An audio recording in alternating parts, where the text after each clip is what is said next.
अंग्रेजी तो सभी बोलना चाहते हैं, लेकिन पता नहीं होता है कि अंग्रेजी सीखने की बेस्ट ट्रिक कौन सी होती है, बेस्ट तरीके कौन से होते हैं जिससे बहुत ही आसानी से हम अंग्रेजी को सीख सकते हैं। अब मैं भी हिंदी मीडियम स्कूल से ही पढ़ा लिखा हूं, इसलिए मुझे भी बहुत शौक था कि मैं कैसे जल्दी से जल्दी इंग्लिश बोलना सीख जाऊं, और उसके लिए मैंने कौन से तरीकों का इस्तेमाल किया, मैंने कैसे अंग्रेजी सीखी, यही तरीके, यही ट्रिक्स आज मैं आप सभी के साथ शेयर करने वाला हूं। इसलिए वीडियो को अंत तक जरूर देखिएगा।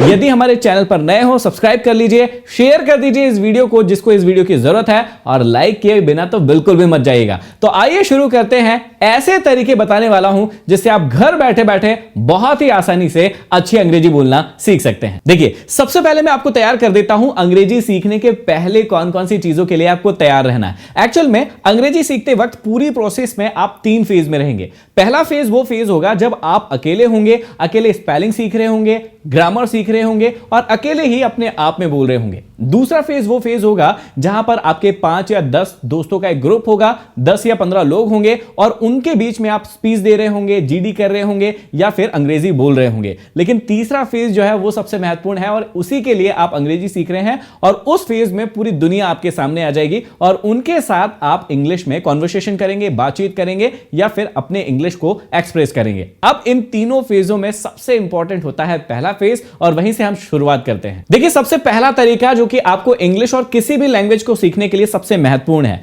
वो क्या है कि आपको पता होना चाहिए किसी भी लैंग्वेज को बोलने के लिए उसके बेसिक स्ट्रक्चर कैसे होते हैं। बेसिक स्ट्रक्चर कौन से होते हैं कि सेंटेंस को कैसे रखा जाता है। जैसे अंग्रेजी का अलग है, हिंदी का अलग है। अंग्रेजी में सब्जेक्ट, वर्ब और ऑब्जेक्ट रखा जाता है, जबकि हिंदी में सब्जेक्ट, ऑब्जेक्ट और फिर वर्ब रखा जाता है। तो आपको पता होना चाहिए बेसिक स्ट्रक्चर के बारे में। लेकिन कई लोग उलझ जाते हैं, एडवांस स्ट्रक्चर पढ़ लेते हैं और फिर परेशान होते रहते हैं कि मुझे ये लगाना है, मुझे ये लगाना है, और उसकी वजह से वो कभी बोल नहीं पाते हैं। इसलिए मेरा सबसे पहले रिक्वेस्ट आपसे ये रहेगा कि आप जो है, मैं जिन चैप्टर्स के नाम बता रहा हूं उन्हें ध्यान से लिख लीजिए और उन चैप्टर्स को पहले तैयार कर लीजिए। पहला चैप्टर है टेंस, जिससे आपको पता चल जाएगा कि उसके बेसिक रूल्स क्या है, कैसे आपको शब्दों को रखना है या कैसे आपको वर्ड्स को रखना है, ये बात समझ में आ जाएगी। दूसरा जो इंपॉर्टेंट चैप्टर है उसका नाम है वॉइस, इसमें भी आपको सेंटेंस बनाने में बहुत ज्यादा मदद मिल जाएगी।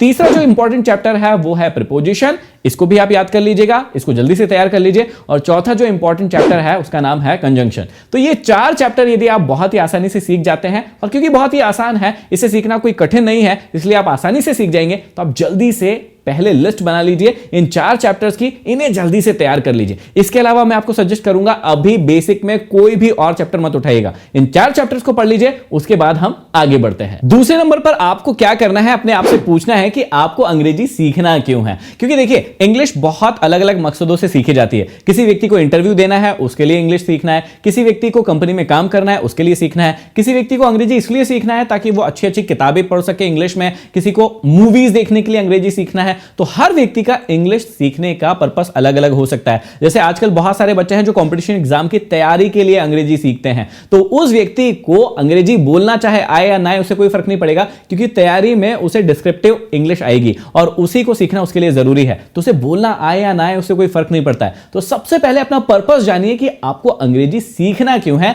क्योंकि इंग्लिश के अलग अलग पार्ट है। किसी को बोलना आता है लेकिन वो ग्रामर अच्छे से नहीं समझ सकता, किसी को ग्रामर बहुत अच्छे से समझ में आती है लेकिन वो बोल नहीं सकता। और आपने ऐसे बहुत सारे लोग देखे होंगे जिन्हें अंग्रेजी समझ में आती है, मतलब कोई बोलता है तो उन्हें समझ में आता है कि ये क्या बोल रहा है, लेकिन वो खुद नहीं बोल पाते हैं। तो मेरा आपको दूसरा सजेशन ये रहेगा कि आप अपने आप से पूछिए कि आपको अंग्रेजी क्यों सीखना है। तीसरा और सबसे इंपॉर्टेंट है कि आप शुरुआत में ही परफेक्शनिस्ट बनने की कोशिश बिल्कुल मत कीजिएगा। आपने ये तो सुना होगा कि किसी भी काम को बहुत ही परफेक्शन के साथ करना चाहिए, लेकिन यहां पर उस फॉर्मूले को बिल्कुल भी इस्तेमाल मत कीजिएगा, क्योंकि परफेक्शन के चक्कर में होगा ये कि आप राइट सेंटेंस बनाने के लिए सब चीजें बार बार याद करने की कोशिश करेंगे, वो एक बार में याद आएगी नहीं, आप परेशान हो जाएंगे, आप हेजिटेट हो जाएंगे। तो इसलिए आप शुरुआत में ही परफेक्शनिस्ट बनने की बिल्कुल भी कोशिश मत कीजिएगा। आप शुरुआत में आपसे जो भी ग्रामर बन रही है, जो भी सेंटेंस निकल रहे हैं, शब्द निकल रहे हैं, फ्लुएंटली उनको निकलने दीजिएगा। फ्लुएंटली नहीं भी हो तो भी चिंता मत कीजिएगा, बस कोशिश कीजिएगा कि आप ज्यादा से ज्यादा समय बोल पाएं। चौथा और सबसे इंपॉर्टेंट पार्ट होता है वर्ड। जी हां, आपको यदि शब्दों का मायना नहीं पता होता है तो वहां पर आप हेजिटेट हो जाते हैं या फिर आपका कॉन्फिडेंस लूज हो जाता है। तो आपको क्या करना चाहिए, यदि आप बोलना सीखना चाह रहे हैं तो आप दिन भर में देखिए कि सुबह से लेकर शाम तक आपके सामने कितनी सारी चीजें आ रही है। मान लीजिए दरवाजा आ रहा है, इसके बाद आपके सामने चम्मच आ रही है, कोई खिलौना आ रहा है, कोई जानवर आ रहा है, तो आप एक एक करके नोटिस कीजिए कि क्या इन सभी शब्दों का मतलब जो भी चीजें आपको दिख रही है उनका आपको इंग्लिश मीनिंग पता है या नहीं पता है। और यदि पता है तो बहुत अच्छी बात है, आप उनका इंग्लिश मीनिंग यूज कीजिए। और यदि नहीं पता है तो आपको क्या करना है, अपनी खुद की एक डिक्शनरी बनाना है, आपको एक डायरी मेंटेन करना है। जितने भी चीजें आपको दिखती है और उनका इंग्लिश मायना यदि आपको नहीं पता है तो आपको क्या करना है, बढ़िया लिस्ट बनाना है उन शब्दों की और उन्हें डेली रिपीट करना है, बार बार याद करने की कोशिश करना है। एक होता है नॉर्मल डिक्शनरी जो कि हम मार्केट से खरीद के लाते हैं, लेकिन मैंने यह तरीका अपनाया था, मैंने अपनी खुद की एक डिक्शनरी बनाई थी क्योंकि आसपास में जितनी भी चीजें थी लगभग हम डेली ज्यादा से ज्यादा समय उन्हीं चीजों के बारे में बातचीत करते हैं। अब क्या होता है, जब बातचीत करते हैं यदि वो शब्द याद नहीं होता है तो हमारा कॉन्फिडेंस सामने वाले के सामने लूज हो जाता है और हम हेजिटेट हो जाते हैं, फिर इंग्लिश नहीं बोलते हैं। तो मैंने सबसे पहले अपनी खुद की डिक्शनरी बनाई और उन शब्दों का ज्यादा से ज्यादा इस्तेमाल करना शुरू किया, जिससे मेरी इंग्लिश जो है बहुत ही जल्दी फ्लुएंट हो गई थी। पांचवा और सबसे इंपॉर्टेंट चीज है कि आपको अपना खुद का एक ग्रुप क्रिएट करना होगा शुरुआत में, क्योंकि जो पहला फेज था उसमें तो आप अकेले अंग्रेजी सीखेंगे, लेकिन क्या आप जीवन भर अकेले ही इंग्लिश बोलेंगे? बिल्कुल भी नहीं। आप लोगों के सामने बोलेंगे, लेकिन आप डायरेक्ट लोगों के सामने जाने से अच्छा है कि पहले अपना एक ग्रुप बना ले जहां पे आपको कॉन्फिडेंस आ जाए, क्योंकि इंग्लिश बोलना बहुत ही ज्यादा आसान है लेकिन एक्चुअल में लोगों को फेस करना बहुत ज्यादा मुश्किल हो जाता है। अंग्रेजी बोलते समय क्या होता है, आप हेजिटेट फील करते हैं क्योंकि आपको लगता है इंग्लिश एक बहुत अच्छी लैंग्वेज है, या अच्छी लैंग्वेज तो है ही, लेकिन आपको यह लगता है कि ऐसी लैंग्वेज है कि वो सिर्फ फॉरेनर्स बोलते हैं या मैंने गलत बोल दिया तो पता नहीं क्या हो जाएगा, और उसी चक्कर में आप हेजिटेट हो जाते हैं, शर्मा जाते हैं, अंग्रेजी बोल नहीं पाते हैं। तो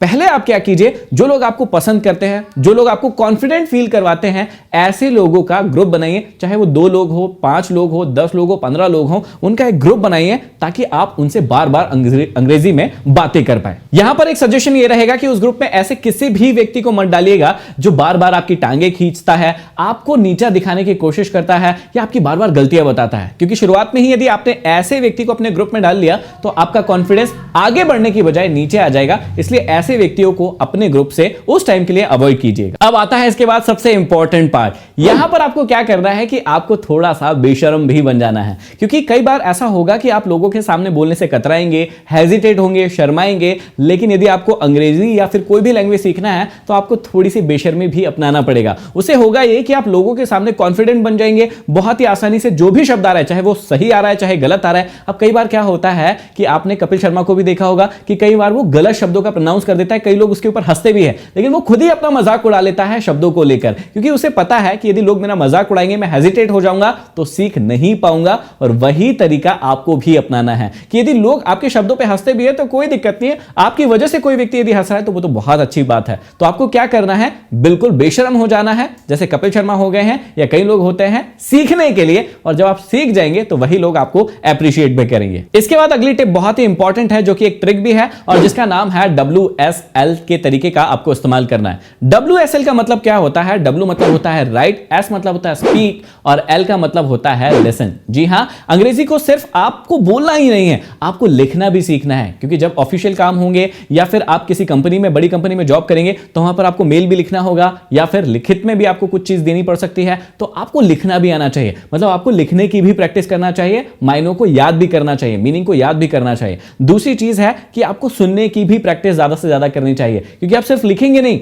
जब आपसे कोई बात करेगा, कोई बोलेगा तो उसका हो सकता है टोन अलग हो, उसका जो मीनिंग को बोलने का तरीका है वो हो सकता है अलग हो, तो आपको सुनने की भी प्रैक्टिस करना है। और इसके लिए आप ज्यादा से ज्यादा शोज देख सकते हैं इंग्लिश के अंदर, इंग्लिश की मूवीज देख सकते हैं जो कि डब हो या सबटाइटल के साथ हो, तो वहां से आप सुनने की भी प्रैक्टिस कीजिए। और सबसे इंपॉर्टेंट जो है वो है स्पीक, मतलब बोलना। आप जितना ज्यादा से ज्यादा बोलेंगे उतना ज्यादा से ज्यादा आप सीखेंगे। इसके बाद सबसे इंपॉर्टेंट टिप आती है रिकॉर्ड योरसेल्फ। जी हां, आपको क्या करना चाहिए कि जब भी आप कुछ चीज बोल रहे हैं या फिर कहीं स्पीच दे रहे हैं तो आपको अपने आप को रिकॉर्ड कर लेना चाहिए या करवा लेना चाहिए। जैसे मान लीजिए आप घर पर बैठे बैठे स्पीच दे रहे हैं इंग्लिश में, तो आपको अपने वीडियो बनवा लेना चाहिए ताकि आपको पता चल सके कि आपका फेस एक्सप्रेशन कैसा है। ये एडवांस के लिए बता रहा हूं ताकि धीरे धीरे करके आप अपने आप को इंप्रूव कर सके। या फिर आप इसी को वीडियो में, यदि आपको शर्म आती है, कोई बनाने वाला नहीं है, तो आप अपने आप को ऑडियो में भी रिकॉर्ड कर सकते हैं। जब आप बोलेंगे तो धीरे धीरे करके आप अपने आप को रिकॉर्ड करेंगे, उसे वापस सुनेंगे तो आपको खुद को अपनी गलतियों का अंदाजा हो जाएगा, पता चल जाएगा, और उसे आप फिर धीरे धीरे करके सुधार भी सकते हैं। एक और ट्रिक यहां पर आप अपना सकते हैं, उसे कहते हैं मिरर प्रैक्टिस का तरीका। जी हां, मैंने पर्सनली भी उस तरीके को बहुत ज्यादा इस्तेमाल किया है। आप एक मिरर के सामने खड़े हो सकते हैं और जो भी बात आप कहना चाहते हैं इंग्लिश में या किसी और लैंग्वेज को सीखना चाहते हैं तो उसे मिरर के सामने खड़े होकर प्रैक्टिस कीजिए। इससे आप अपने आप को बहुत बेहतर तरीके से देख सकते हैं, अपने फेस एक्सप्रेशन को देख सकते हैं, बॉडी लैंग्वेज को देख सकते हैं और उसको बहुत अच्छे से इंप्रूव भी कर सकते हैं। यहां पर आपको शर्माने की जरूरत नहीं है क्योंकि आप खुद ही अपने सामने खड़े हैं, इसलिए आपका कॉन्फिडेंस भी अच्छा हो जाएगा। और इसके बाद सबसे इंपॉर्टेंट टिप है कि आप टेक्नोलॉजी का इस्तेमाल करें अपने इंग्लिश को इंप्रूव करने के लिए। आजकल बहुत सारे ऐसे एप्लीकेशन आ गए हैं जहां पर आप गेम खेल सकते हैं, इंग्लिश के वर्ड्स के गेम खेल सकते हैं या फिर सेंटेंसेस को बना सकते हैं और वहां पर चेक कर सकते हैं कि वो सही है या गलत है। और टेक्नोलॉजी का इस्तेमाल करके भी आप बहुत अंग्रेजी को इंप्रूव कर सकते हैं और कई लोगों ने किया है। तो मुझे कमेंट बॉक्स में कमेंट करके बताइए कि अभी तक आप इनमें से कितने तरीकों का इस्तेमाल कर रहे थे और कितने तरीके आपके लिए नए हैं। वो मुझे कमेंट बॉक्स में कमेंट करके बोलना बिल्कुल भी मत भूलिएगा। ये वीडियो कैसा लगा वो भी बताइएगा और अगले किस टॉपिक पर आप वीडियो देखना चाहते हैं वो भी हमें जरूर बताइएगा। अगले वीडियो में फिर मिलते हैं किसी नए टॉपिक के साथ। तब तक के लिए धन्यवाद।